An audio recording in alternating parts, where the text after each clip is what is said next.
Raúl.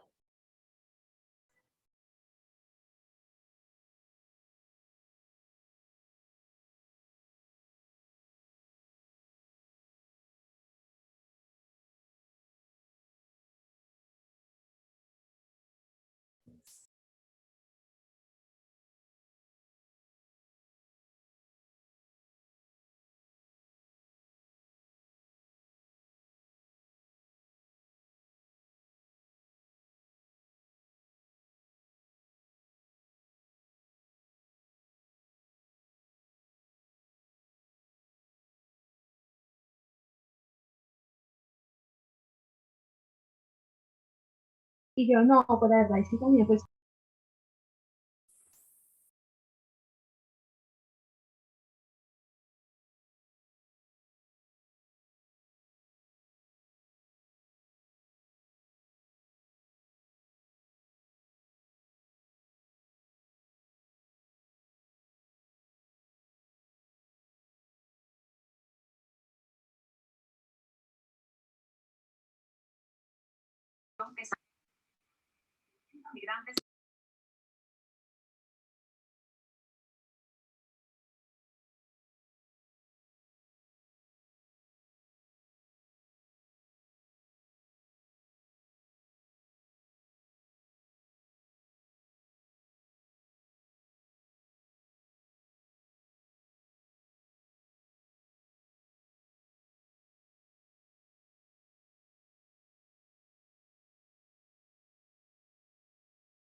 Buenas noches, vamos a esperar hasta las 8:05 para que se termine de completar el grupo. Gracias por esperar.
Buenas noches, profe.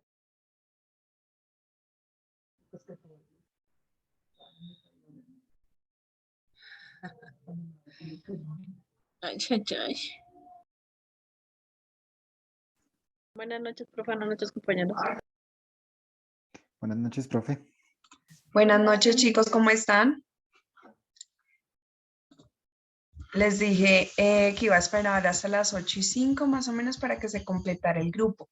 Ustedes, por favor, pueden colocar los nombres y apellidos completos, así como Eliana. Mientras tanto, ¿cómo van? ¿Qué tal ese fin de semana? Súper, profe, faltó fue un puente. ¿Cierto? Bueno, Esperar hasta cuándo, hasta marzo. ¿Ves? Marzo 21, profe, que es lo más duro. Bueno, ya casi.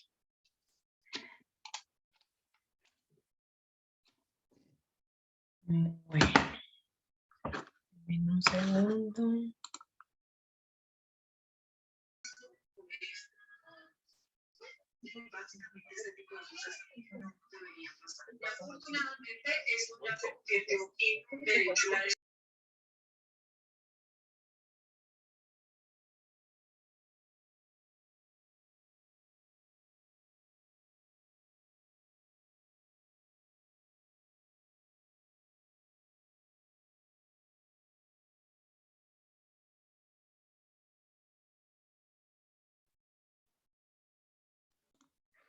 Las personas que van ingresando, por favor, pueden colocar sus nombres, apellidos completos para el tema de la asistencia.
Bueno.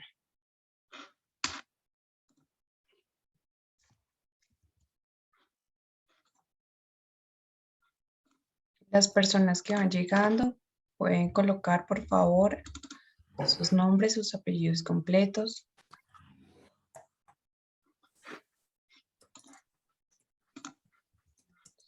Listo, no los veo.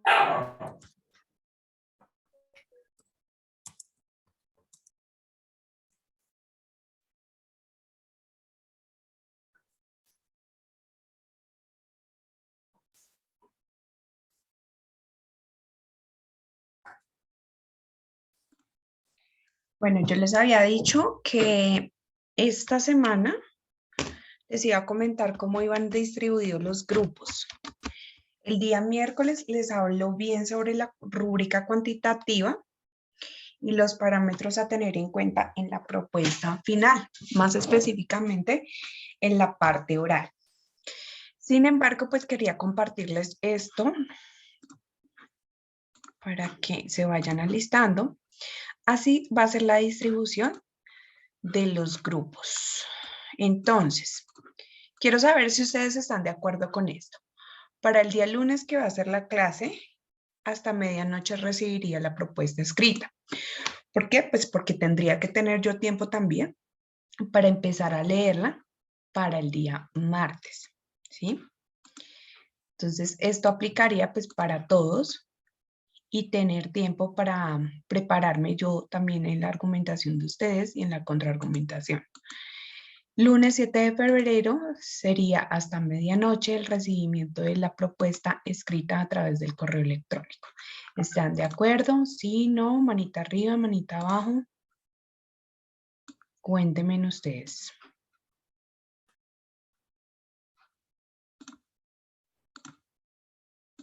¿Sí están de Profe, qué acuerdo? pena repites, es que no te escuché bien.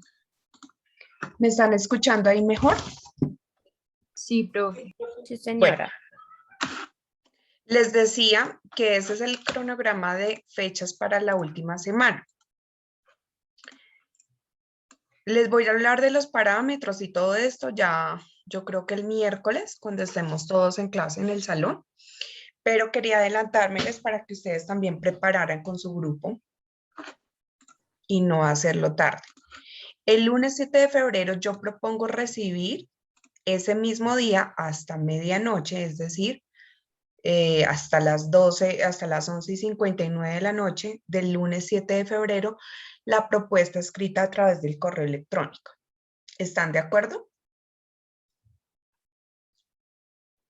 Sí, señora. Sí, Sí, profe. señora. Listo. Entonces, teniendo en cuenta eso, bueno, yo les decía, porque pues tengo que leerlas para estar preparada y escucharlos en las argumentaciones y contraargumentaciones estos días. Recuerden que el día del martes es virtual. Entonces, el grupo 3, grupo 5 y grupo 8, pues van a tener que hacer la argumentación y contraargumentación el día martes virtual, de forma virtual. El miércoles y el jueves, para estos grupos, sí tienen que preparar pues, material para llevarlo a la universidad. O la persona que definitivamente no pueda asistir ese día presencial, pues me avisan con tiempo porque casi siempre, digamos, son 5 personas, una persona que esté conectada a través del Zoom. Posiblemente a esa le toca precisamente argumentar, ella también tiene que estar preparada y tiene que estar conectada. ¿Claro hasta ahí? Igual yo les voy a decir el día miércoles todos los parámetros. Y el viernes, pues que es la clase final, sería el tema del feedback y evaluación docente y la entrega de notas. ¿Correcto? Sí, señora. Sí, profe. Sí, Listo. señora. Listo, profe. Sí, Listo. señora. Entonces, ya teniendo eso claro, bueno, el miércoles les voy a contar cuáles son los parámetros y todo eso. Es más, se los pongo en una diapositiva bien bonita para que lo tengan todos claro. Profe, Kimberly, señora. digamos que a las personas que nos toca presencial, nos toca llevar, digamos, carteles, o, no sé, Te escuché o hasta sea, cartel. Te escuché si nos hasta toca llevar cartel. algún tipo de, te preguntaba que si nos toca llevar alguna cartelera o presentación audiovisual o algo a las personas que nos toca presencial. Ah, bueno, pues eso le ibas a dejar para el miércoles, pero por eso les dije desde ahorita a los grupos, a ver qué se les ocurre para hacer su presentación de propuesta. Se les ocurre de forma creativa, si es a través, no sé, a través de diapositivas, pues prepararlas con anticipación, hacer una infografía, hacer de pronto un tema de un video, hacer un estudio de caso aparte para que ustedes, no sé, amplíen un poco más la información de acuerdo a su propuesta, no sé cómo lo quieran manejar. Entonces, por eso, Dinalu, ¿qué son esas caras? Cuéntame. ¿Qué pasó, Dinalu?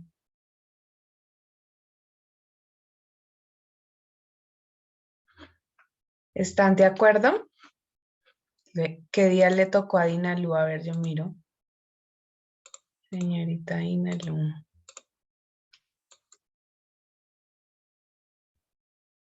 ¿Todos están de acuerdo con su día o tienen algún inconveniente? Sí, profe. Sí, señora, de acuerdo. ¿Sí? 3. Sí, súper, virtual, ¿no?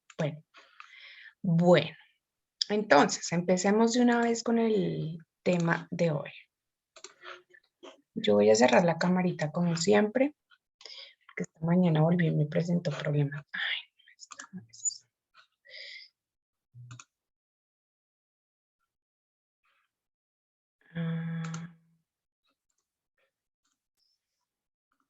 Ya.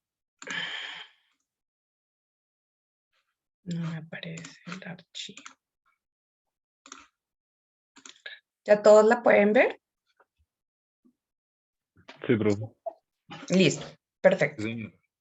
Entonces, vamos con el enfoque de la psicología ambiental. La psicología ambiental es caracterizada por tener un pluralismo teórico y metodológico, lo que estábamos hablando también, inclusive con el tema de las líneas de investigación de la psicología ambiental. Se caracteriza más por ser cualitativa, por lo que es multidisciplinar, ¿sí? Y lo otro es que se va más por el tema de las líneas de investigación correlacional y experimental, lo que habíamos visto las clases pasadas. Se debe analizar un problema ambiental o un tema concreto desde los diferentes posicionamientos epistemológicos, teóricos o metodológicos. Lo que estábamos también hablando en las primeras opciones es holística, ¿no? Tiene un enfoque holístico, entendiendo que no hay una única perspectiva posible de análisis e intervención. Como todo en la psicología, todo es posible, todo puede cambiar, el ser humano es un ser cambiante de evolución y impredecible. ¿Listo? Entonces, teniendo en cuenta eso, yo desde un comienzo siempre les he dicho, claro, hay una correlación entre ambiente e individuo. Por lo mismo, hay una respuesta del individuo hacia el ambiente y hablamos mucho de conductas y hablamos mucho de comportamientos, pero vamos a enfocarnos en cuáles son realmente esas respuestas del individuo a través de una variable muy importante que es el estrés. ¿Quién me quiere contar, sin hacerlo dedocráticamente, qué es el estrés sin googlearlo, por favor?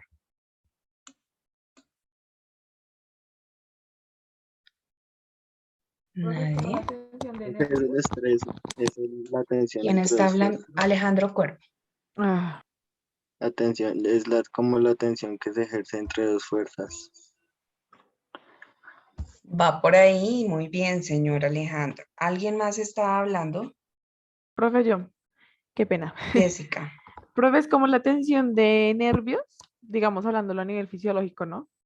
Que cuando la persona se estresa, como que todo se contrae, hablándolo así, ¿no? Sí, muy bien. ¿Alguien más quiere complementar esta definición?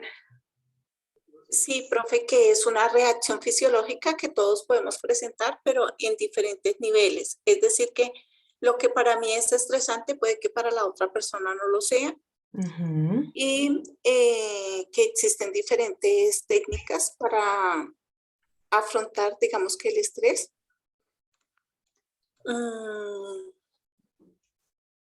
Y ya. Ok, listo. Bien, le damos la palabra a quien me la alzó.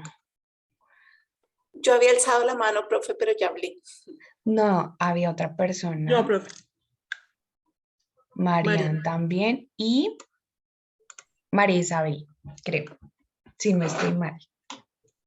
Sí, ya Isa acabo de hablar. Profe, pues yo digo que es el aumento de cortisol que se manifiesta ya sea a nivel psicológico o a nivel físico. Sí, señorita. Lo que pasa es que la palabra estrés, el término, gracias Marian, efectivamente lo tomamos de las líneas de la ingeniería, como dice el señor Alejandro Cuervo, ¿sí? Son tensiones y resistencias producidas en el interior de un objeto y como consecuencia una fuerza externa actúa sobre el objeto interno y crea una tensión y una fricción.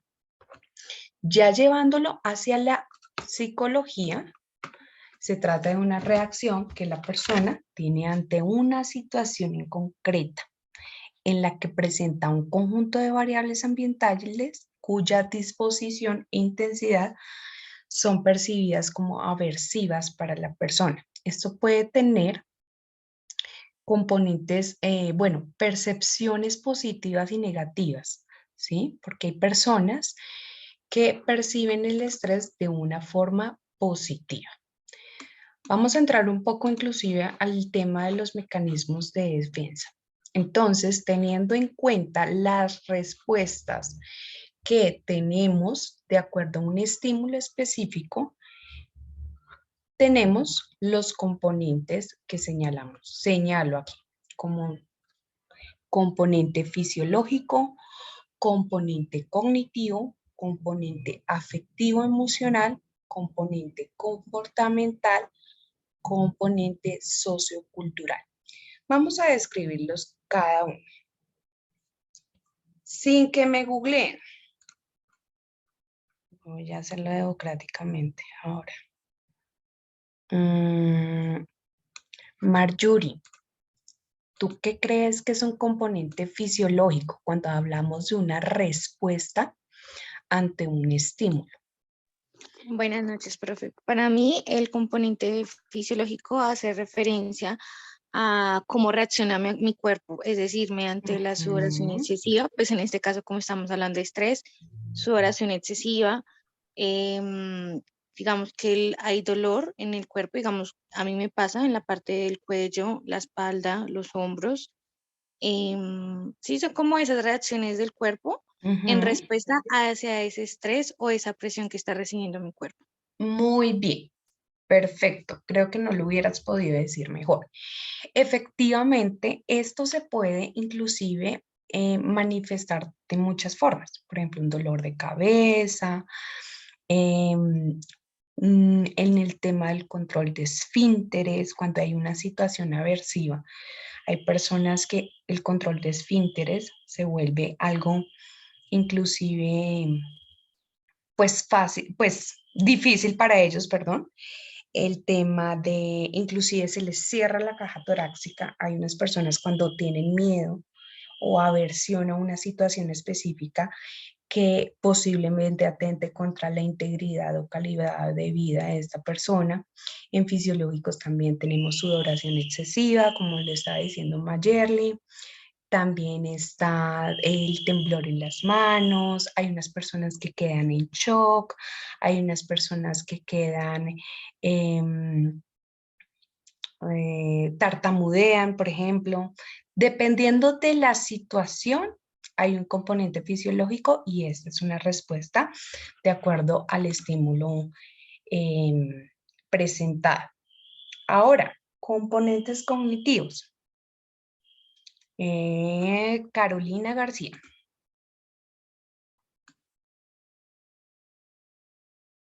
Cuéntame a qué te suenan los componentes cognitivos.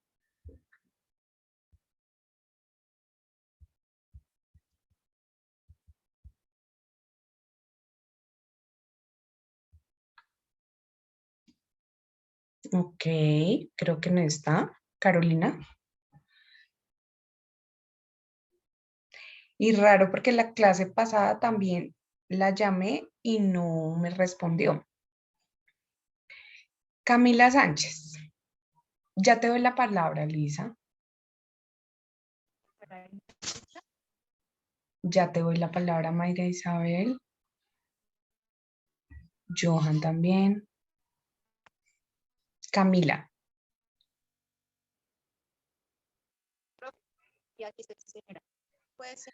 Perdóname, antes de que hables, se te escucha muy bajito. Recuerden Si no les sirve el micrófono, pueden hacer sus aportes también en clase a través del chat. Intenta de nuevo a ver si puedes.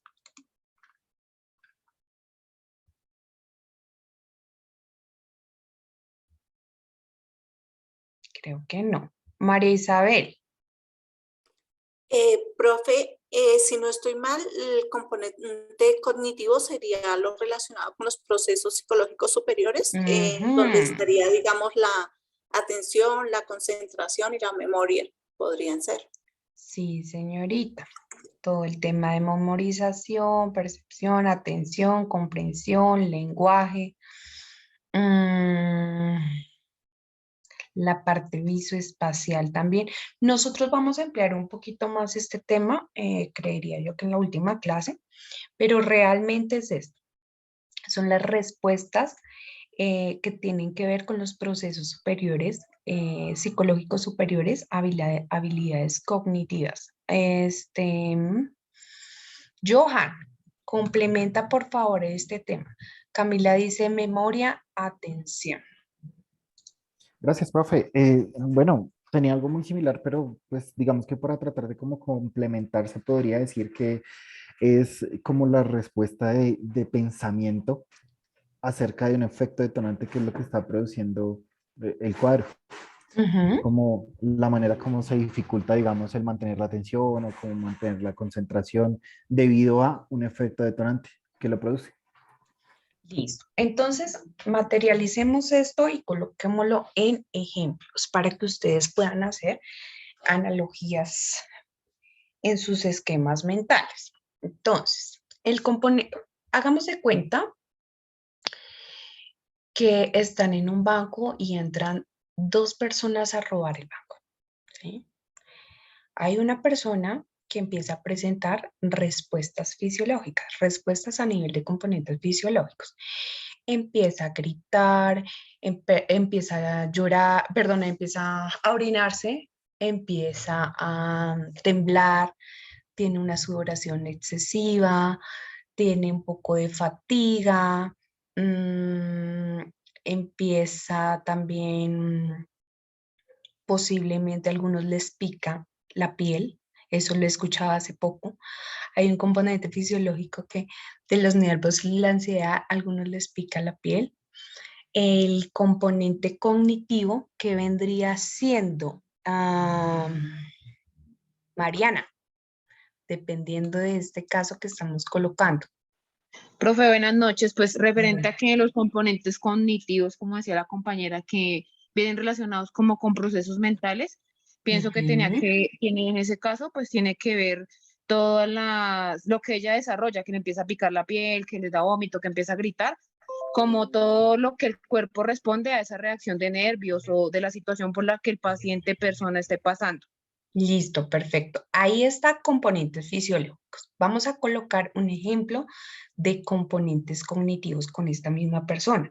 Recuerden que a una misma persona le puede dar todos estos tipos de respuestas o solamente algunas, ¿sí? Entonces, puede haber un bloqueo inclusive de atención, puede haber un bloqueo de razonamiento, puede estar inhibida la parte prefrontal. ¿Quién me recuerda qué es la parte prefrontal y de qué está encargada? Razón y juicio. Y valores. Todo el tema de comportamientos, juicios, valores y ética. Señor Johan, cuénteme. No, profe, quería aportar con base al ejemplo que usted nos ponía ahí, era que Y dale, perfecto. la persona, digamos, que presentaba imposibilidad de actuar con base a la situación que está presentando. Sí. Ese es como el bloqueo. No sé si, bueno, qué para el ejemplo que va a dar, pero es como las personas que se ríen en los funerales. Esto lo llevaría más, creería, que a un componente afectivo emocional. Hay un descontrol, diría, de la parte de expresión de emociones o sentimientos. Entonces, no está su juicio contextualizado a la parte afectiva emocional, ¿sí? Puede que ella lo perciba y puede que sus nervios o su inclusive su tristeza, no sé, lo pueda manifestar de esta forma con una risa nerviosa. Eso es lo que algunas personas inclusive pasan cuando tienen miedo, cuando tienen aversión a algo o cuando no quieren ser descubiertas, ¿sí? Cuando pasa efectivamente un tema de duelo, diría que hay otro tipo de componentes, ¿sí? Es porque hay algo detrás de, posiblemente. Lo que pasa es que tendríamos que mirar muchas variables adicionales, pero eso de emociones, risas, sentimientos, todos son componentes afectivos emocionales que nos adelantamos un poquito a eso.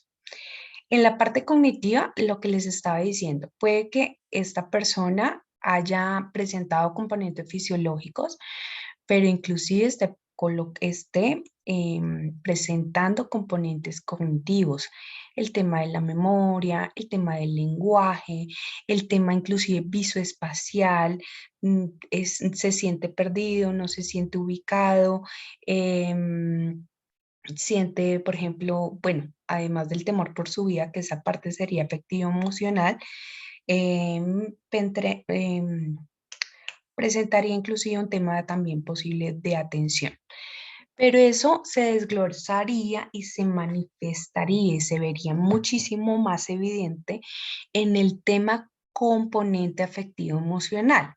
Por ejemplo, en el lenguaje verbal, no verbal. A todos nos ha pasado, creo que, bueno, no quiero generalizar, pero a la mayoría de personas se les nota mucho con su lenguaje no verbal cuando algo les disgusta o alguien les disgusta, ¿sí?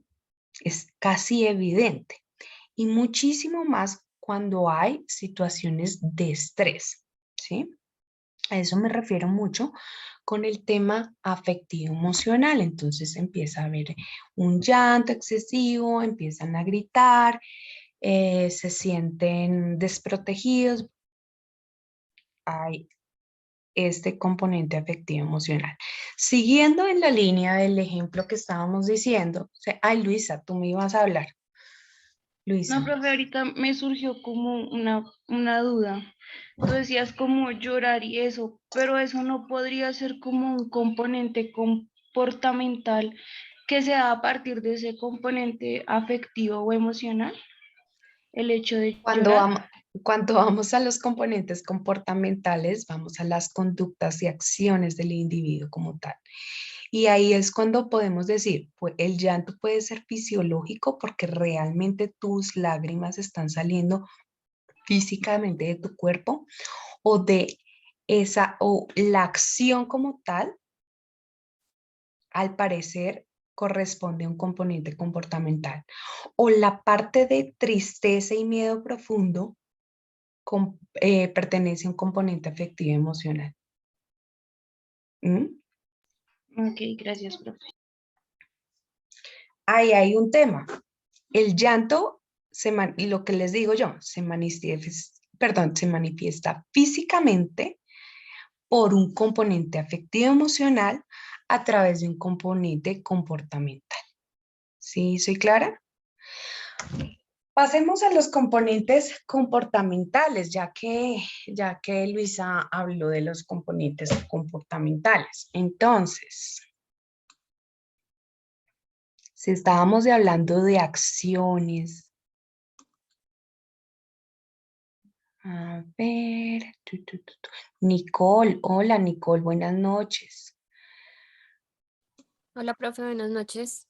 Tú siguiendo la línea del ejemplo que estamos colocando, ¿cuál colocarías, no sé, a ese señor temeroso de que atenten contra su vida en un robo de un banco? ¿Qué componente comportamental le colocarías?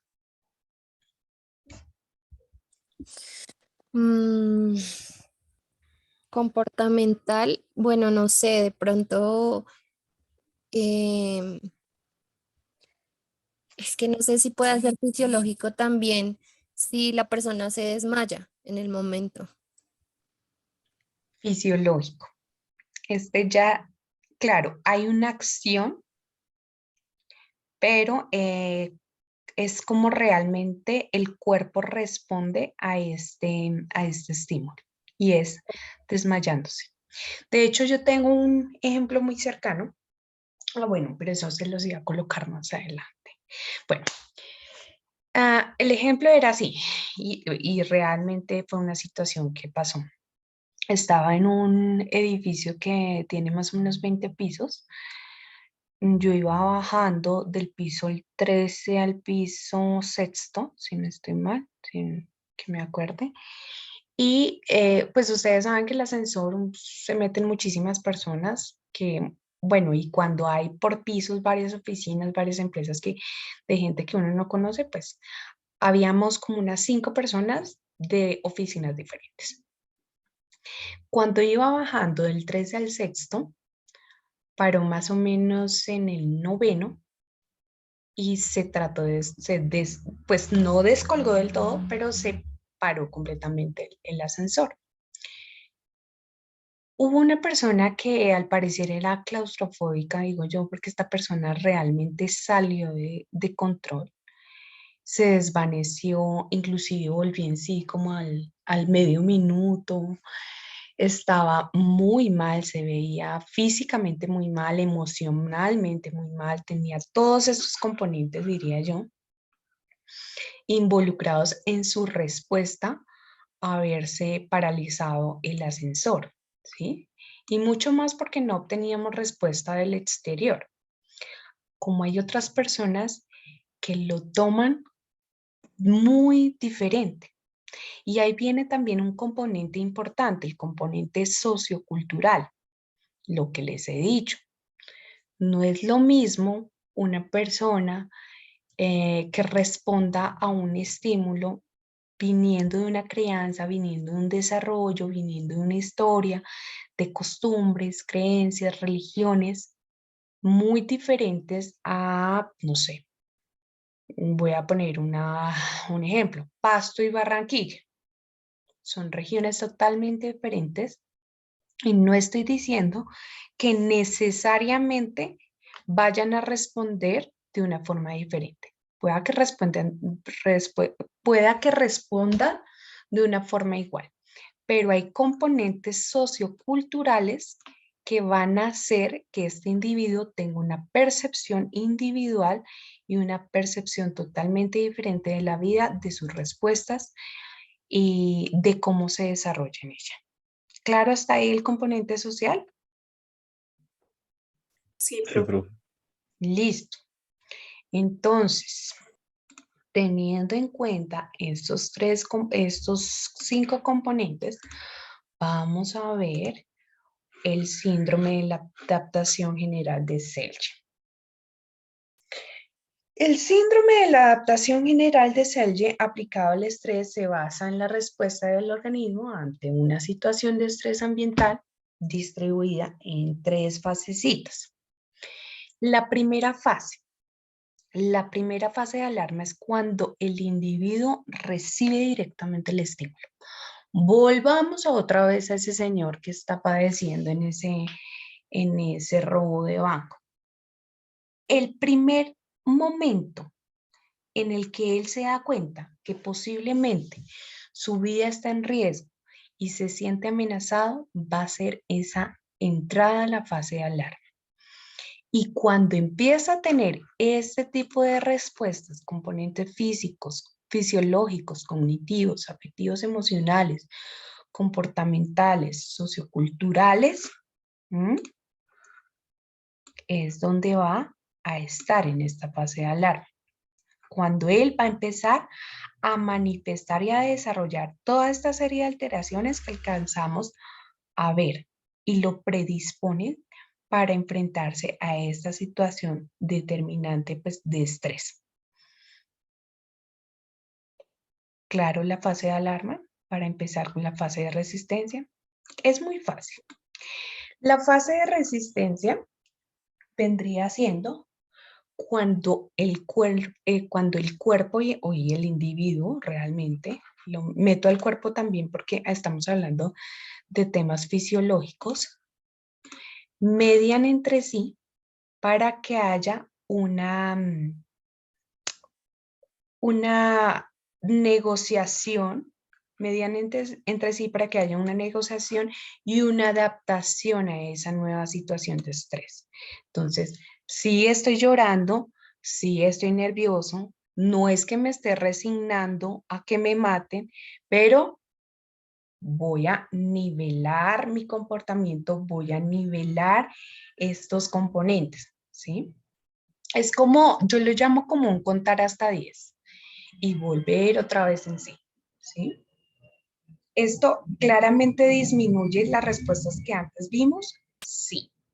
Las respuestas comportamentales, cognitivas, emocionales, y hace que el individuo tenga una adaptación al nuevo ambiente estresor, ¿sí? Yendo hacia la fase de agotamiento, ya hace referencia a la resistencia, pues como acá, perdón, como acá hay una resistencia, pero no hay una resignación, hay un equilibrio. Esta persona, aquí es cuando realmente los componentes que vimos aquí se salen de control. Se salen de control estos mecanismos de adaptación ambiental, no resultan eficientes. Y esta persona entra a una fase de agotamiento, entonces todos esos componentes que vimos se pueden volver crónicos o volver irreversibles. Creo que fue Luisa, si no estoy mal, la que me habló sobre desmayarse. Bueno, alguna chica o algún chico me habló de desmayarse. Esta podría ser inclusive un ejemplo de fase de agotamiento. Cuando pasa por una fase de alarma, no trata de hacer una fase de resistencia, pero definitivamente el individuo dice, no puedo más, colapso, quedo en shock o me desvanezco. Como la señora del ascensor, ¿sí? Pasó directamente por su fase de alarma, hizo su fase de resistencia, pero así no fue suficiente para llegar a un límite. Fase de agotamiento viene siendo como un límite, algo crónico y posiblemente puede ser irreversible. No necesariamente tiene que haber una fase de comportamiento en nuestras conductas o en la conducta del individuo de acuerdo al agente de estresor. Algunos solamente presentan una fase de alarma y resistencia, ¿sí? Adecuándose al nuevo agente estresor. Esto también tiene que ver mucho lo que habíamos dicho con componentes socioculturales con el tema de inteligencia emocional aprendida, ¿sí? Hay personas que se adaptan mucho mejor a los cambios, que son mucho más resilientes, que ponen mucho mejor los límites, como hay personas que les cuesta inclusive decir un no o decir un sí a tiempo. ¿Listo? Esto porque tiene mucho que ver, porque de acuerdo a la adaptación que tenga el individuo, a sí mismo va a entrar a desarrollar un equilibrio en este nuevo ambiente estresor. ¿Claro hasta ahí? Sí, profe. Profe, disculpa la pregunta. Por lo menos en el caso de que tú ponías del robo en un banco o a algún lugar físico, como ese estímulo estresor se mantiene, aún así o sea, el agotamiento no superaría la nivelación o llegar a ese nivel de equilibrio otra vez. Para pasar de agotamiento a fase de alarma. Sí, señora. O sea, no quedaría el cuerpo como tan chocado con el estímulo que, o sea, debido a la intensidad, simplemente el cuerpo Para pasar cede. de una vez a fase de agotamiento, ¿sí? Sí, es que, bueno, no sé si entendí mal, pero tú decías que una vez se terminan esas tres fases, el individuo o el cuerpo o la persona vuelve a un estado de equilibrio. No, no lo veo como estado del equilibrio, pero sí es muy parecido al tema de fase de resistencia. Estaba diciendo, no necesariamente los individuos tienen que pasar a una fase de agotamiento. Simplemente con la adaptación al nuevo agente estresor, al nuevo ambiente estresor, ahí tendrían. Lo que creo yo, a ver si te entiendo, que si de una vez un individuo del impacto podría pasar a una fase de agotamiento, es decir, de una vez a quedar en shock o desmayarse, más o menos. No, o sea, me refería que debido a la intensidad del evento, del estímulo, no logra recuperarse. O sea, llega a Que esa no fase de logre agotamiento recuperarse. y ahí fue. Te cuento que esta señora del ascensor, cuando se desmayó como por esos 30 segundos que se desvaneció, y pienso yo que llegando a un límite, poniéndolo como una fase de agotamiento, volvió en sí a presentar esas mismas fases.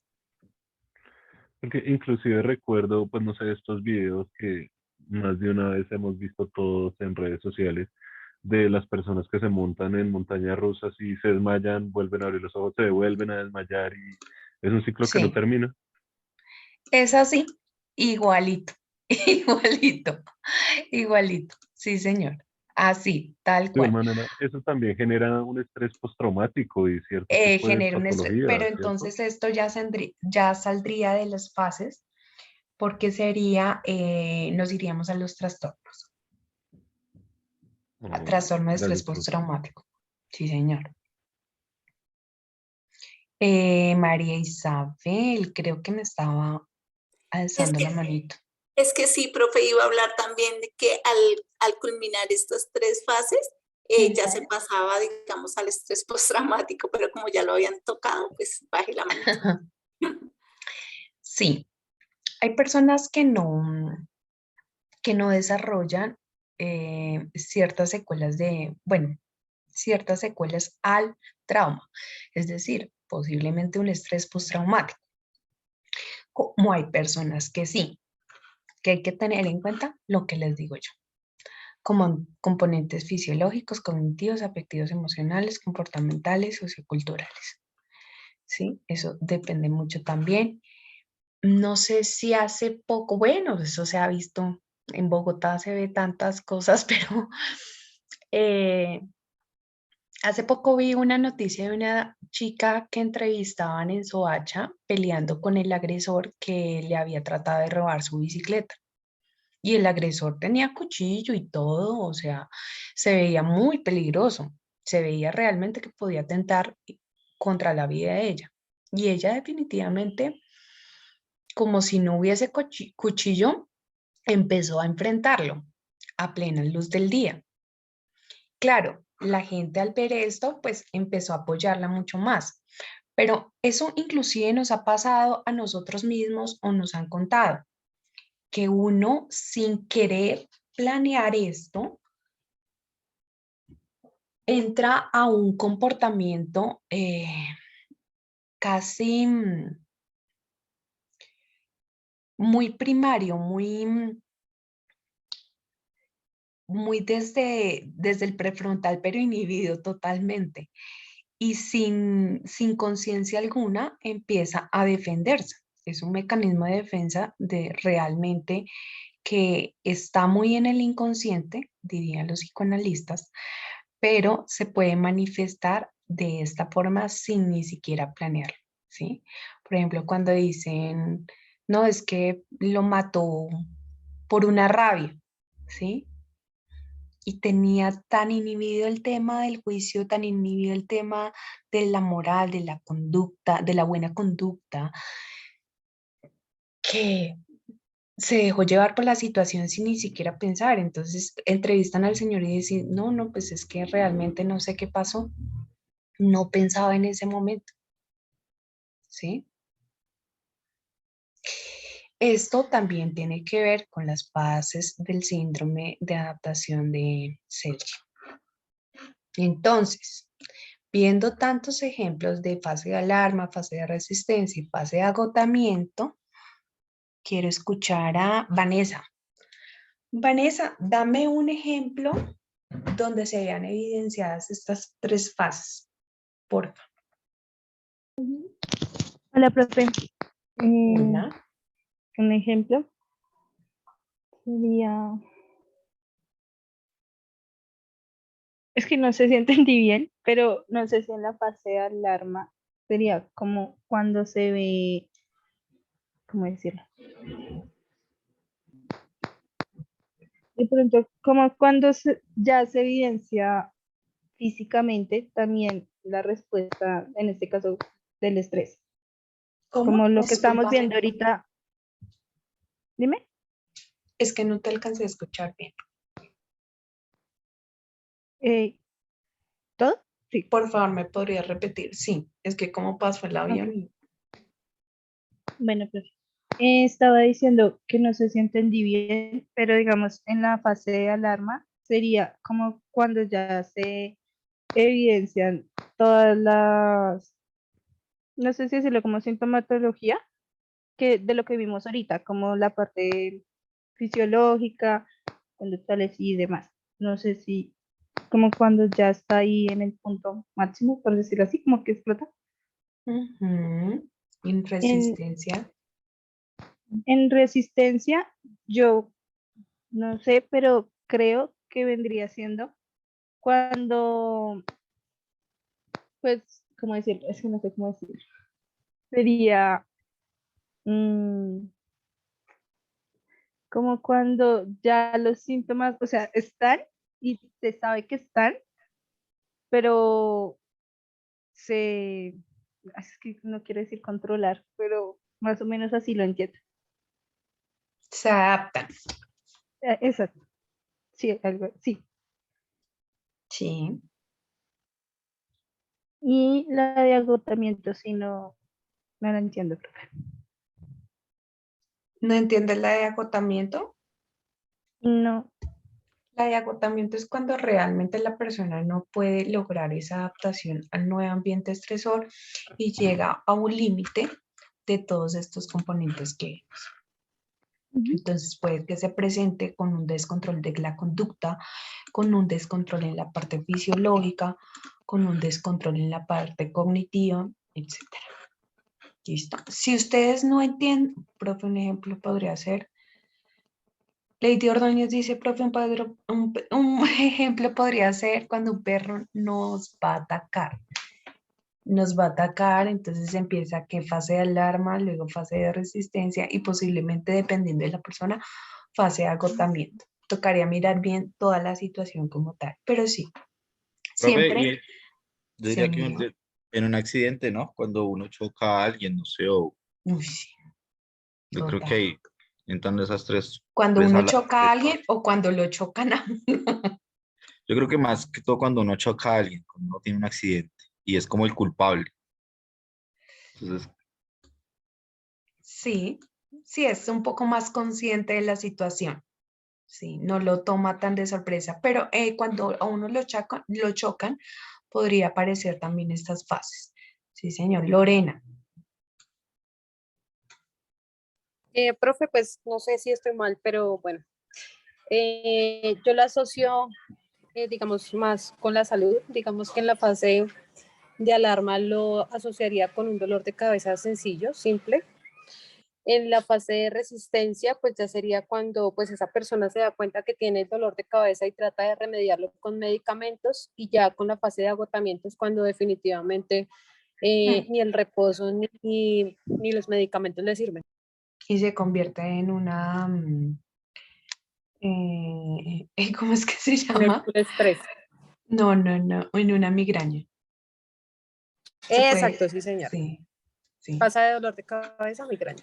Exactamente. Al perder un ser querido, sí, los temas de duelo aquí se pueden ver de esta forma. Realmente el tema de duelo, bueno, dependiendo la línea por la que ustedes se quieran ir, ¿no?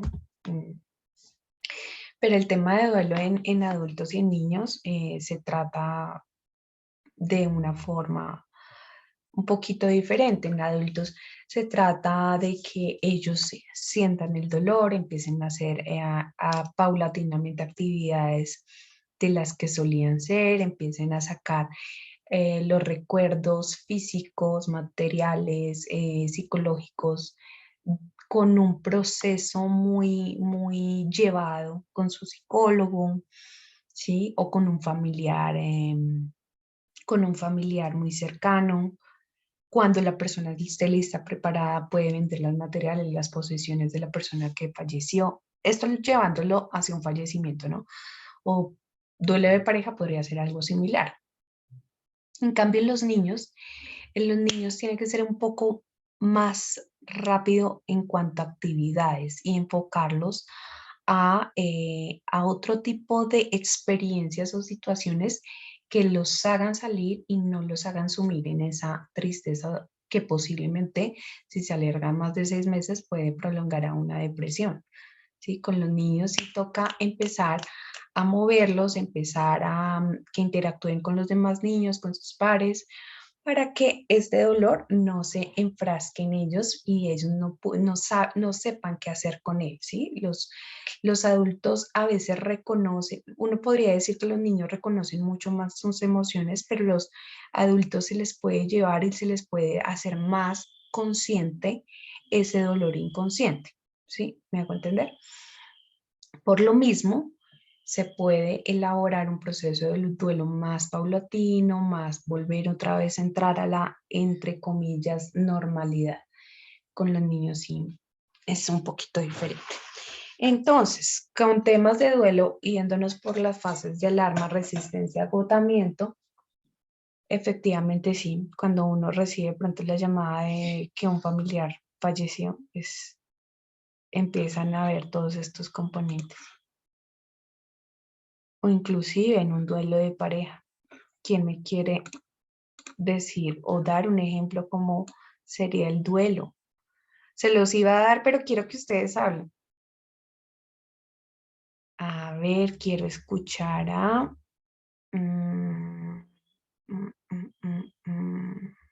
Paola Mora.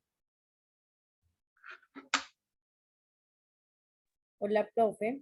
Hola, Paola. Profe, en cuanto al duelo, por ejemplo, fisiológicos, no sé, vómito, tristeza, llanto, no, es como comportamental. Fisiológicos, sí, vómito, dolor de cabeza, dolor de espalda. Psicológicamente, Cognitivos, disculpa, te interrumpo. Psicológicamente el vómito tiene un componente de aversión. Cuando uno cuando uno le fastidia o le desagrada algo, tiende a vomitar. Cuando uno le fastidia o está en contra de una situación determinada que definitivamente no la soporta o no la puede controlar o no la puede expresar, viene un tema de componente fisiológico que puede ser el vómito, así como gritar o llorar. Sí, es muy similar. Continúa. Cognitivos como la memoria, el razonamiento, como el tipo de desubicación de sus 3 esferas, se puede decir, de lo mismo Sí. dicho que queda la persona. Afectivo y emocional, ahí sí ya viene como el llanto, la tristeza. Comportamentales, no sé, las fases de alarma, profe. Esto va de una vez en llanto, el primer impacto, cuando a ti el te llega la llanto, noticia. sí.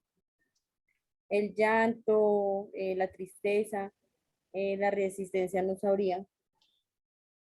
En la resistencia es cuando la persona no hay, vuelvo y digo, no es una resignación, es una adaptación y no es una ausencia tampoco en este caso de tristeza, es una adaptación a esta nueva situación de agente estresor, viéndolo desde el estrés o viéndolo desde el duelo, es una aceptación, una adaptación a este nuevo, como nuevo cambio, nueva normalidad, se podría decir, estar sin mi hermano, estar sin mi papá, estar sin mi hijo, o estar, bueno, duelo de pareja, estar sin mi novio, divorciada, es dormir sin pareja, sin poder contar con ella para las cosas que antes inclusive contaba, ¿sí? Empieza, eso no se hace inmediatamente.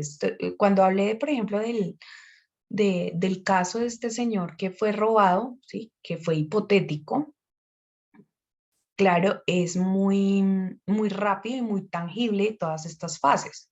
Por eso lo coloqué aquí sobre la mesa. Pero en un tema de duelo es algo muy progresivo, es algo que no se ve de un día para otro estas fases. ¿Listo? Y agotamiento. Agotamiento inclusive puede dar en ese mismo día del proceso del tema funerario, ¿sí? Son esas personas que se desmayan, esas personas que ya se desvanecen completamente o inclusive les tienen que dar medicamentos para controlar su comportamiento y su parte afectiva emocional. ¿Listo? ¿Claro hasta ahí? Perfecto. Cuando no entiendan algo, por favor, pregunten, porque a veces se me están quedando con que no entiendo alguna fase y se les queda un vacío. Vamos con el modelo transaccional. La definición del modelo transaccional. Definición de una situación como molesta, inoportuna, inadecuada, innecesaria, amenazante o peligrosa por parte de la persona es motivo suficiente para que un determinado conjunto de variables ambientales, vamos a ver un ejemplo de esto, provoquen estrés. Esta definición a la que aludíamos está, por supuesto, directamente vinculada al significado asociado a la situación. Y ese significado tiene a su vez una amplia base de tipo social o cultural. La definición del modelo transaccional, la clave de la definición del modelo transaccional es básicamente esta. El significado asociado a la situación. Voy a poner un ejemplo.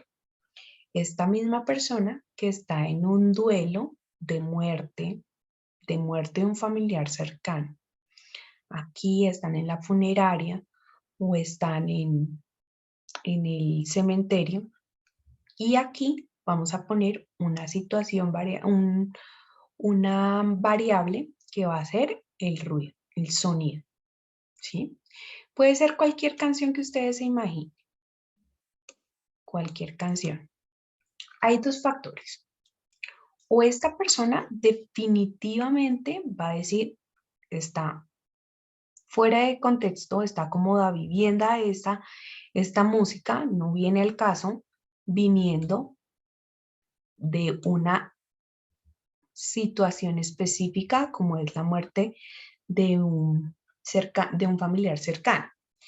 Y posiblemente en posteriores días o en posteriores meses, esta persona vuelve a escuchar esta misma canción y se va a acordar de esa situación específica que vivió en ese momento o de cómo se sentía inclusive en ese momento. Esto también suele pasar inclusive con otros tipos de variables, por ejemplo, como lo que estábamos hablando, algo tan sencillo de el color, la textura, la luminosidad, el tema de los olores también. Ustedes no sé si están en un bus o en un centro comercial y pasa alguien con un olor específico de un perfume, los transporta automáticamente a una persona que haya tenido en particular o a una situación que les haya asociado a o les dé un significado de este perfume, de este olor. ¿Listo? A ver, ¿quién me quiere dar un ejemplo al respecto?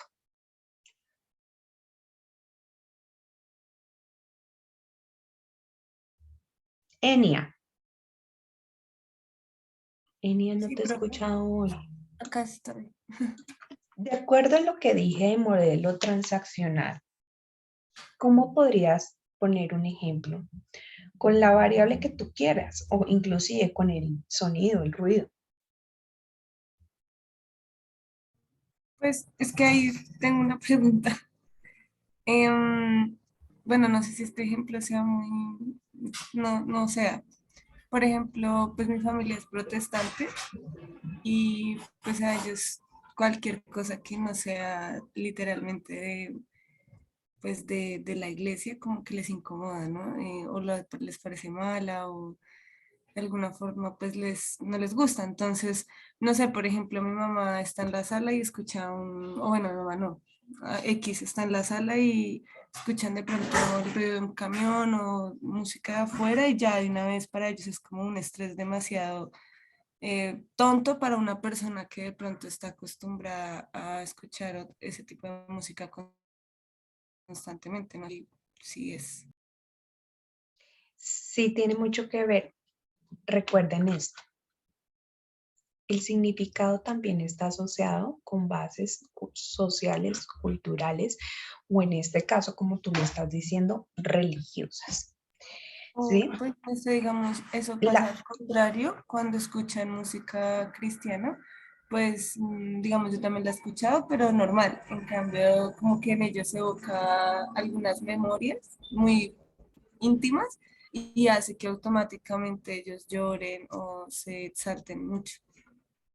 Sí, eso también pasa en las iglesias cristianas. Bueno, no me quiero meter en temas álgidos porque lo que es política y religión son temas realmente para polemizar, pero lo que realmente pasa con la música cristiana es que mueve fibras, mueve estas partes afectivas más profundas del ser y hace que obviamente se manifieste a través de emociones y sentimientos que ellos tengan en su momento. Otra cosa es que de acuerdo a su doctrina y su creencia, manifiestan, bueno, creen que, valga la redundancia, creen que esta música de una u otra forma los va a santificar o va a reafirmar muchísimo más todo lo que ellos están creyendo o adoctrinando en ese momento, ¿sí? En cambio, si ellos oyen algún tipo de música del mundo o ellos le dicen inconversa a algunos, ¿sí? O música que realmente pues no son de su iglesia, van a sentir de una u otra forma que son atacados porque van en contra de la parte social, cultural y de creencias religiosas de ellos, ¿sí? Es una forma como de protección también, diría yo, que va a su vez con muchísimos temas de esquemas mentales que ponen las mismas religiones, y no estoy hablando de una específica, ¿sí? De cómo te tienes que comportar, qué es lo que debes hacer, qué música debes oír, cómo te tienes que vestir, cómo tienes que actuar. Todo este tema de comportamiento va dirigido por parte de la religión y si ellos se comportan o si van en esa misma línea, se van a sentir muchísimo más santificados o muchísimo más serviles a Dios. En este caso, sí es la parte de religión. Paula Alejandra. Profe, yo iba a decir que también, bueno, en el caso, por ejemplo, pues fue un caso real, a mi hermana tenía un novio y él pues falleció y cada vez que olemos el perfume de él, como que siempre nos acordamos de eso.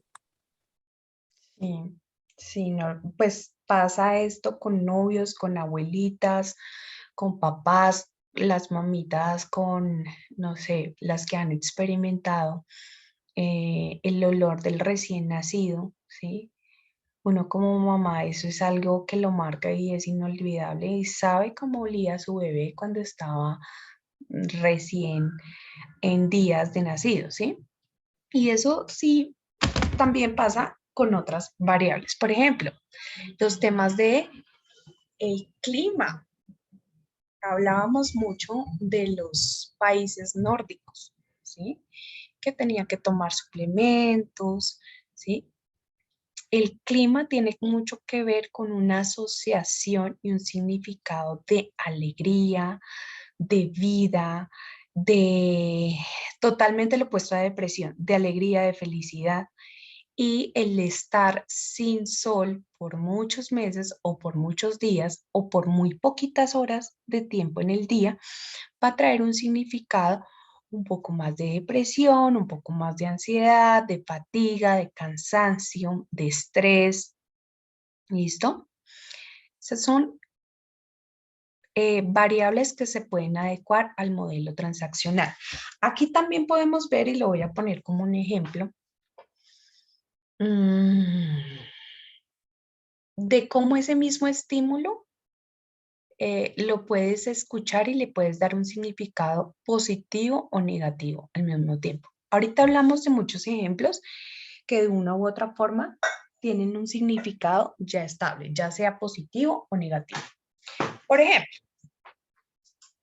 yo estoy a las 8 de la mañana muy juiciosita haciendo mi clase y pasa, en clase virtual, y pasa el señor de los aguacates. El señor de los aguacates no me deja hacer clase por su ruido y obviamente me va a tensionar, me va a empezar a generar un estrés y es un ruido y es un sonido que realmente lo veo como un ruido, no me parece nada agradable. ¿Por qué? Pues porque me está generando distracción. Aparte de esto, estoy en un contexto académico, estoy en un contexto de estudio, entonces no le veo ninguna relación específica para darle un significado positivo. Si por el contrario termino la clase, me pongo a hacer un almuerzo, me pongo a hacer una comida y preciso necesito un aguacate, escucho el señor de los aguacates, ese sonido me va a parecer glorioso. ¿Por qué? Porque le doy un significado positivo a algo que posiblemente en otro contexto no me parecería similar, ¿sí?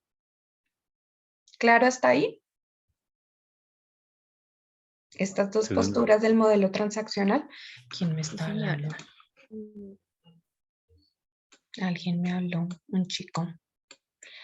Listo, perfecto. Como está claro, me parece que todos no tienen preguntas, ¿cierto? Vamos con sobrecarga ambiental. Sin googlear, la señorita o el señor.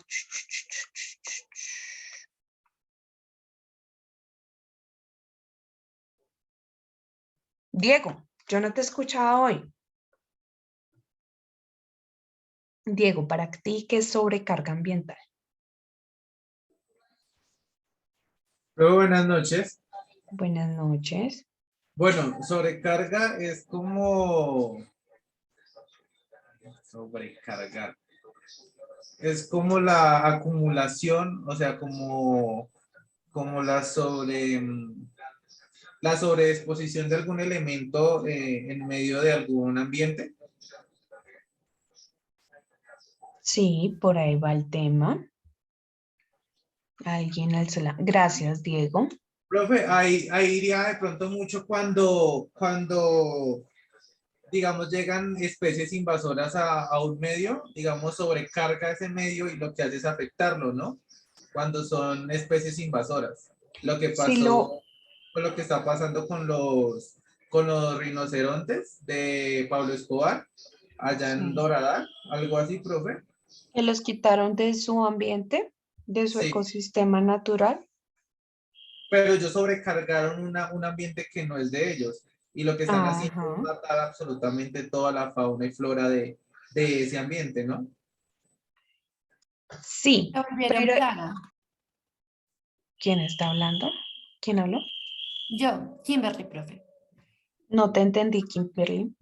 No sé, pues Diego dijo rinocerontes, pero creo que fue lo que dijo. Yo tengo entendido que son los hipopótamos, que ellos se volvieron una plaga en Colombia porque fueron sacados de su hábitat y pues generaron como sobrepoblación y ya son considerados una plaga y pues es difícil como trasladarlos de nuevo a su hábitat por lo mismo grandes y pesados. Profe, ¿usted le gustan los Simpsons? Sí, total. He puesto acá ejemplos de los Simpsons. Hay un capítulo que ellos van a, creo que es a África, ¿a dónde es que ellos van? Que traen un koala, que llevan una rana, creo que lleva Australia. Australia. Lleva una rana a ese país? Y entonces, pues como esa rana no es de ese país, lo que hace es soltarla, pues porque en el aeropuerto le dicen que no pueden tener animales. Y esa rana lo que hace es, digamos, como repoblar esa zona y empieza a multiplicarse, multiplicarse, multiplicarse. Al igual que cuando el koala, al final del capítulo, el koala lo que hace es prenderse del helicóptero y llega a Estados Unidos y pues ya se conoce uno la historia de lo que va a pasar. Entonces algo así podría pasar, ¿no? Sobrecarga el ambiente que no está, digamos, como adaptado a esta especie invasora. Es muy, muy acertado lo que tú estás diciendo. Específicamente la sobrecarga ambiental que quiero tratar en este momento es más hacia el individuo, pero lo que tú estás hablando realmente también pasa por cambios climáticos que empujan como los animales a un límite a cambiar de ecosistema. Lo que yo les daba un ejemplo de los koalas en Australia cuando pasó lo del incendio. Desafortunadamente ellos tuvieron que migrar internamente hacia otros bosques y hacia las carreteras inclusive, pues para conseguir protección por su vida. Y eso no solamente pasa en Australia, pasa también acá en Colombia con el tema de la deforestación, con el tema de los cultivos ilícitos y las problemáticas que vimos al comienzo de la clase. Súper, Diego. Y lo vamos a enfocar por el tema ahora del individuo, sobrecarga ambiental del individuo. Nicole. Profe, pues yo lo asemejo más como a la cantidad de estímulos que pueden recibir un individuo simultáneamente. Un ejemplo para mí sería, por ejemplo, cuando uno va a San Victorino, que en todas las tiendas tienen ruido, más encima el ruido de los carros que pitan, que la gente grita ofreciendo sus productos. Para mí sería eso sobrecarga ambiental. Ok. Jessica. Profe, yo lo relaciono es así con algo muy parecido a lo que dice Nicole, pero más a modo del modo diario, o sea, cuando uno, digamos, se monta el Transmilenio, que de pronto hay personas que van leyendo un libro o van escuchando música, inclusive van hablando por teléfono, y con todo respeto lo digo, cuando de pronto se sube un vendedor. Entonces, digamos que eso para mí es sobrecarga ambiental porque digamos que uno intenta de pronto tener una conversación o de pronto tener uno su concentración al tener una atención focalizada y este tipo de cosas alteran el ambiente. ¿Sí? De pronto lo veo yo por ese lado. Ok, va por ahí también a lo que estaba diciendo Nicole. Charín Eliana Rojas dice, profe, cuando hay un exceso de situaciones o cosas que uno como persona no puede o no tiene la capacidad de afrontar. Perfecto. Y María Isabel, ¿qué nos cuenta? Profe, yo también lo veo como la sobrecarga de estímulos estresores a la que nosotros podríamos responder como individuos, o sea, como que sobrepasa ese límite y pues que esas condiciones ya sobrepasan nuestra capacidad de manejarlo. Por ejemplo, en un ámbito laboral, donde le llegan a uno tantas tareas que hay un momento en que uno dice, no, ya no puedo más. O sea, ya me sobrepasó esto y ya puede Para pasar. allá iba. Muy bien, María Isabel. Realmente va en la línea como todos lo dicen. Sí, es cuando la cantidad de información del entorno excede a la capacidad de percepción de la persona, ¿sí? Y realmente tienen que haber, perdona, la de estímulo de la persona. Y realmente tiene que haber una respuesta. Recuerden que el ser humano, por la cantidad de estímulos que tenga, hay una percepción y por ende hay una respuesta. El ser humano tiene que tener una respuesta ante esta carta, ante estos estímulos ambientales, ya sea verlos, mirarlos, oírlos, esos son respuestas, ¿sí? Lo que estábamos viendo también de los componentes. Lo que pasa es que de esta forma se puede ver inclusive de una forma no muy tangible. Lo que decía Nicole, Nicole creo, uno va por el centro y está oyendo al señor de atrás que va con el megáfono. Eso es una respuesta que uno le está dando a un estímulo. La señora de allí que le está a uno tocando y tanteando si lo va a robar o no. El otro señor de allá que le está presentando la oferta, la otra que está con la pancarta abierta de oferta todo a 10.000, qué sé yo. Entonces, cada estímulo, obviamente, que nosotros tengamos y que tengamos la capacidad de recibir para tener una respuesta. Señor Brian, usted había alzado la mano y precisamente le iba a preguntar, cuénteme, una percepción personal que usted tenga acerca de multitasking. ¿Usted cree que el multitasking es posible? Sí, pues en el ámbito laboral que manejo es básico, es una de las competencias básicas que se buscan, ¿sí? Hay que tener un nivel de concentración alto para las personas que pues trabajan en un call center. Adicional a eso, son personas que deben manejar varios tipos de actividades al tiempo, ¿sí? El tema de estar hablando, de estar contestando una llamada mientras están digitando y realizando un procedimiento X dentro, sea de una venta, un mantenimiento, un soporte, son temas que demandan un alto porcentaje de concentración de las personas hacia el tema.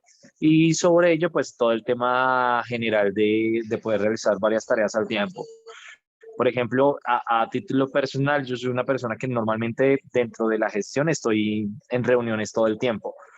Y por estar en reuniones todo el tiempo, pues igual yo no puedo dejar de lado de estar haciendo seguimiento sobre el equipo que tengo, estar respondiendo correos y demás. Sin dejar de salirme del contexto de la reunión en la que esté por si se necesita alguna intervención o algo por el estilo. Entonces, para mí sí se maneja, sí se tiene que controlar y pues es algo a nivel general que era pues lo que iba a decir cuando levanté la mano, pero pues varios hicieron como el mismo comentario. Entonces, teniendo en cuenta ese enfoque y con lo que pues yo he vivido a título personal con los equipos de trabajo que he tenido, pienso que dependiendo pues de la capacidad que tenga el individuo, así va a ser como la probabilidad de que pueda hacer una o dos tareas o más al tiempo. Ok, Brian. No, perfecto. Lo que pasa es que, de acuerdo al modelo de la sobrecarga ambiental, se dice que una vez la capacidad de atención esté focalizada en un solo punto, se ve reducida posiblemente en otro punto que esté al mismo tiempo haciéndolo.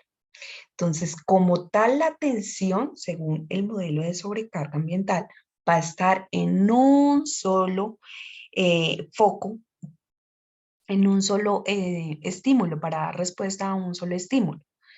Y operativamente podrías estar haciendo cosas en los otros estímulos, ¿sí? Sin dejar de lado. Pero la atención se focalizaría en uno solo. De acuerdo al modelo de sobrecarga, no estoy diciendo que lo que haya dicho Brian no sea cierto, porque creo que todos lo hemos pasado en algún momento y más ustedes son chicos de la noche, casi todos trabajan. Lo hemos pasado en algún momento, sobre todo cuando tenemos muchísimo trabajo, muchísimas funciones que hacer. Hoy en día, cuando las corporaciones unen 1, 2, 3 cargos en uno solo, uno obviamente se vuelve más multitasking. Entonces, venimos a los entornos restauradores para salirnos un poco de la sobrecarga ambiental. Los entornos restauradores son una forma de recuperarse de esta situación de sobrecarga ambiental. Por eso en las corporaciones empezaron a hacer muchos proyectos se me fue, ¿alguien me quiere recordar cómo son los ejercicios de pausas activas? Pausas activas, ejercicios de pausas activas. Exactamente. Eso podría ser llamado igual como un entorno restaurado. De una u otra forma, si uno no esté en una compañía, y eso es como mucho también de lo que se estaba hablando, de tantas cosas del teletrabajo, esos eran los puntos de tener una pausa activa, porque tú todo el tiempo estás en el computador, no estás interactuando físicamente con nadie, posiblemente no te des cuenta que llevas más de 3, 4 horas sin tener unos ejercicios que realmente son necesarios y casi obligatorios de estos proyectos en las compañías como pausas activas. ¿Listo? Entonces, ¿qué otro ejemplo me podrían dar de entornos restauradores? Quiero escuchar a... Señora, ¿quién me habló? ¿Quién me dijo? Ana Marjorie. Marjorie. Un ejemplo podría ser en esas empresas, pues yo una vez tenía un trabajo, era en un call center, y había una sala para descansar y uno podía entrar a dormir. Habían colchonetas, habían sillas y uno, digamos, a la hora del almuerzo, pues si acaba rápido, se podía ir allá y se podía acostar a descansar. Eso también es un ambiente de pronto, no sé si sean ejemplos. Sí, de entornos restauradores. Sí, señor. Yo le iba a preguntar a alguien, a Carolina. Carolina, quiero preguntarte a ver si nuevamente estás ahí. Carolina García Javela. Profe, buenas noches. Carolina, te he llamado la clase pasada, que fue la semana pasada, y esta clase, y dije, ¿quién sabe? No me escuchará. Carolina. No, profe, lo que pasa es que me ha tocado trabajar hasta tarde y que no. Y necesitas un entorno restaurador, que obviamente no es la clase. Dame un ejemplo, porfa, de entorno restaurador. Digamos en tu caso, ¿cuál podría ser? Si quieres llevarlo a un caso personal.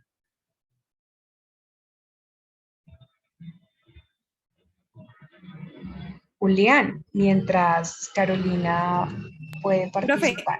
qué pena, ya. Dale, Carolina. Profe, como nosotros, bueno, en mi caso que trabajamos muchísimo toda la semana, lo que más anhelamos es el fin de semana donde podemos estar como más tranquilos, desconectados de todos los medios tecnológicos. Entonces yo pienso que eso es como importante. El tema de las terapias holísticas y todo este tema de meditación y yoga ayuda mucho con esto de entornos restauradores. Sí, señor. Juliana, Enia y hubo otra persona que me alzó la mano, pero me la volvió a bajar. No sé quién era. Julián. Gracias, profe. Pues era relacionado a lo que acabas de decir. Pues era más que todo una pregunta antes de dar el ejemplo. Porque de cierta manera y en algunas ocasiones esos entornos restauradores pueden ser intangibles también. Por lo menos lo que a mí me funciona ¿Pueden ser qué? muchísimo, Perdóname. intangibles, o sea, pueden ser no Ajá. espacios físicos. A mí personalmente me funciona mucho la música. Sí. Cuando tengo así un nivel de estrés elevado, mis audífonos, la música que me gusta y eso ayuda muchísimo.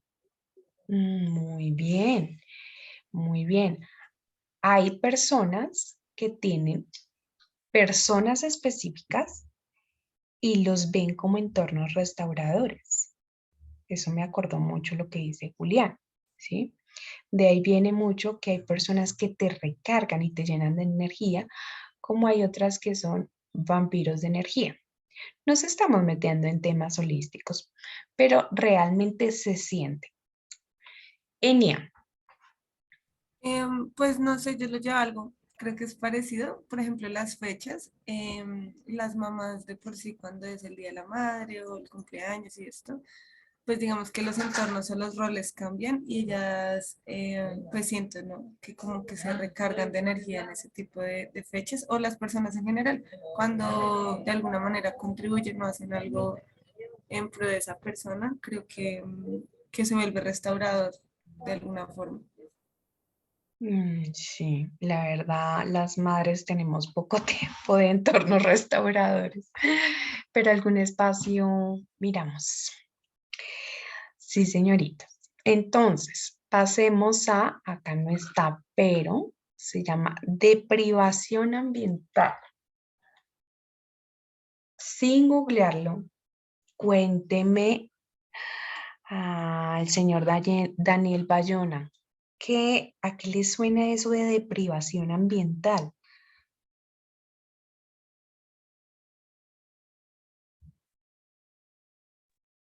Profe, buenas noches. Buenas noches. Pues yo no sé si eso sería como, digamos, el ambiente como privatizarlo, ¿Cómo? pero yo no sé si es como, digamos, esos sectores en el ambiente que supuestamente es para el público, volverlos privados. Privatizar. Sí, señora. ¿Sí? Privatizar ambientes. ¿O será lo contrario? Desprivatizar. Pues tú dices la palabra de privatizar. Deprivación ambiental. Entonces, pues tal vez sería lo contrario, que sería como coger esos ambientes privados y volverlos hacia el público. Ok. Julián, gracias, Daniel. Vamos a ver. Pues el concepto que yo tengo de la deprivación es como no brindarle a, como quitarle a alguien. Pero como estamos hablando de deprivación ambiental, no sabría si en este caso sería a nivel de un beneficio eliminarle o quitarle o prohibirle el acceso a. Ok. ¿Quién más quiere? María Isabel. Profe, si no estoy mal, es algo relacionado con darnos, digamos, un permiso de no estar estresados. O sea, como es que eso lo leí en algún momento donde decía que digamos, elegir un horario durante 30 minutos o algo así, donde me puedo estresar y así hacer una lista, digamos, de todas las preocupaciones o estresores que tengo. Y después ya simplemente me dedico a disfrutar y cuando lleguen los estresores como que mentalmente digo, no, me espero para tal hora que es el momento en el que sí me puedo estresar. Eso se haría de una forma positiva, una influencia positiva para el individuo en ese momento, porque se hace voluntariamente. El individuo está bajo su voluntad diciendo me voy a privar de agentes estresores, en ese caso específicamente lo que tú estás diciendo. Y cuando no es así, Jamie. Hola, Jamie profe, me buenas quería noches. hablar. Sí, Buenas es que noches. era más como relacionado a eso de como que evitar, yo lo veo por el lado de que evitar estar en situaciones que me generen estrés. Este tema de un ambiente, un espacio que a mí me moleste, digamos el Transmilenio, pues yo evito a toda costa subirme al Transmilenio y mi transporte es bicicleta. Yo lo veo por ese lado, es como evitar ciertas circunstancias o ciertos lugares que no me hagan sentir cómodo. O sea, Va por ahí. Efectivamente, la deprivación ambiental va asociada con la deprivación sensorial, es decir, cómo las personas se privan de toda estimulación sensorial que puede desarrollar estados de ansiedad, estados de estrés, estados de depresión severa, anomalías, cualquier anomalía psicológica o trastorno psicológico. Entonces, puede ser voluntario o puede ser obligatorio. Puede ser un hacinamiento, pues, por ejemplo, como lo vivimos recién comenzó la pandemia, que fue obligatorio quedarnos en casa, ¿sí? Que de una u otra forma sí teníamos estímulos sensoriales, pero ya no eran los mismos y no podíamos tener acceso a una estimulación sensorial que todos los días, que todos los días estábamos habituados, ¿sí? Esto lo puedo acoplar a algo inclusive de forma obligatoria, entre comillas, porque fue una reglamentación que puso el gobierno en su momento, ¿sí? Pero digamos, en un secuestro, En un secuestro te privan de toda estimulación sensorial. Casi siempre pues te amarran, te vendan los ojos, te amarran a una silla, a un palo, lo que sea, para que tú evites cualquier tipo de estimulación sensorial, ¿sí? Cuando se hace casi de forma voluntaria, como lo dice María Isabel, porque quieres reconectar contigo misma, porque te quieres olvidar o retomar inclusive el mismo entorno estresante con el que estabas, pero contar hasta 10, como la fase de resistencia 1, 2, 3, hasta 10 y volver en sí, ahí sería de una forma voluntaria. Pero cuando es obligatorio, casi siempre, pues obviamente desarrolla unos estados de ansiedad severas. ¿Claro hasta ahí? Todos dicen que sí siempre y yo cuando pregunto a algunas personas, me dicen, no sé si es que entendí bien, pero a ver, preguntémosle a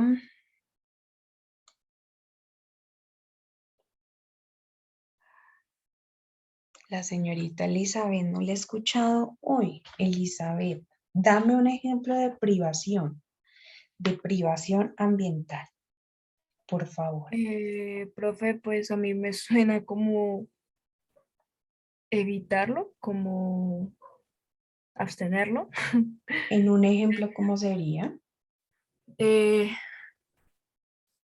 digamos, pues yo trabajo en casa, trabajo desde el computador y esto, ¿no? Y muchas veces no salgo de mi cuarto, entonces... Aislamiento. Ah, sí, cuando Pero salgo voluntario. y recibo el sol me siento bien, cuando no lo recibo, suelo estar de muy mal humor. No sé, de pronto es ambiental, salir, ¿no? ¿Tú crees, y esto te lo pregunto muy subjetivamente, así como le pregunté a Brian en su momento de lo del multitask, ¿tú crees que esto pueda a largo plazo o a mediano plazo crear efectos negativos en tu psiquis posiblemente? ¿O Sí, anomalías? claro, sí, sí, ¿Cómo profe, la verdad, cuáles? sí. O cuéntame este tema, ¿cómo puede ser?